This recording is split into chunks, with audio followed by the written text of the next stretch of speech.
दूसरी परमाणु पनडुब्बी से लैस होगा भारत। अरिहंत, अरिघात। भारतीय परमाणु पनडुब्बी बेड़े को अपग्रेड करने में रूस ने कैसे की मदद? जानिए, भारतीय नौसेना को जल्द ही अपनी दूसरी परमाणु शक्ति संचालित पनडुब्बी आईएनएस अरिघात मिलने वाली है।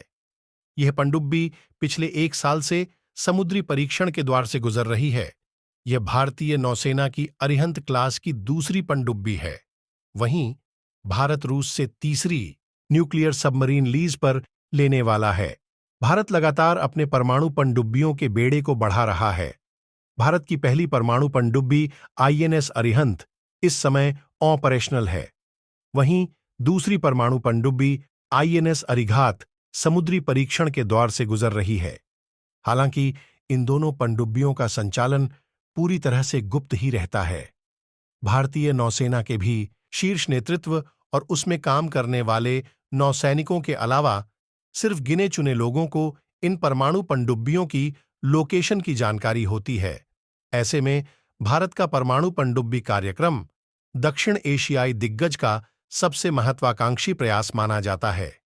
मीडिया आउटलेट जेन्स ने मंगलवार को बताया कि भारत इस साल के अंत तक अपनी दूसरी परमाणु ऊर्जा से चलने वाली बैलिस्टिक मिसाइल पनडुब्बी एसएसबीएन को चालू करने वाला है। आईएनएस अरिघात बैलिस्टिक मिसाइल पनडुब्बी का वजन 6000 टन से अधिक है और इसकी लंबाई 111.6 मीटर है। इसके अलावा इस नौसैनिक पोत में 9.5 मीटर का ड्राफ्ट और 11 मीटर की चौड़ाई है। पानी के अंदर अरिघात 24 नॉटिकल मील प्रति घंटे की अधिकतम गति से चलता है, जबकि सतह पर यह 10 नॉट की गति से तैर सकता है।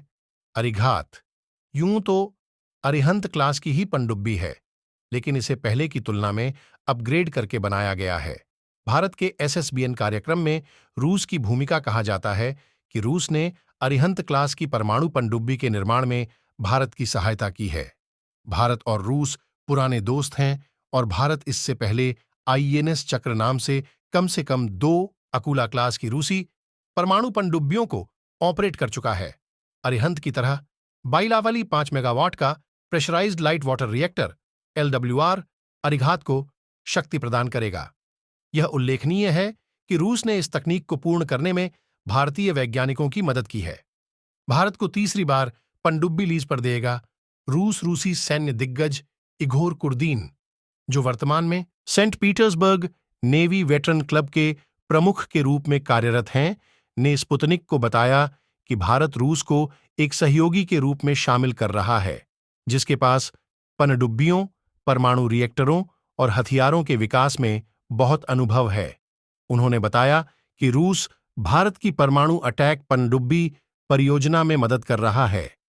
कुर्दीन ने कहा, पहले हमने अपनी पनडुब्बियों को उन्हें पट्टे पर दिया। अब एक तीसरी पनडुब्बी है जो इस हस्तांतरण के लिए तैयार हो रही है। भारतीयों ने जो एकमात्र शर्त रखी है वह यह है कि जहाज को सेवेरोडविंस्क में कारखाने में आधुनिक बनाया जाना चाहिए। पनडुब्बी निर्माण एक जटिल प्रक्रिया। उन्होंने बताया कि पनडुब्बी निर्माण एक जटिल प्रक्रिया है जिसमें न केवल तकनीक बल्कि व्यक्तियों का प्रशिक्षण भी शामिल है। विशुद्ध तकनीकी ज्ञान से परे आवश्यक कौशल हासिल करने के लिए अनुभव महत्वपूर्ण है।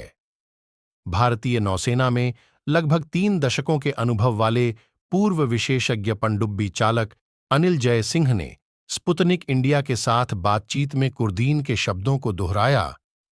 परमाणु पनडुब्बी के संचालन और रखरखाव के लिए अत्यधिक जटिल पारिस्थितिकी तंत्र की आवश्यकता होती है। पनडुब्बी निर्माण में रूस कर रहा भारत की मदद 1980 के दशक से ही रूस भारत को उसके परमाणु पनडुब्बी कार्यक्रम में सहायता कर रहा है। इसकी शुरुआत तब हुई जब सोवियत संघ ने भारत को चार्ली श्रेणी की पनडुब्बी पट्टे पर दी।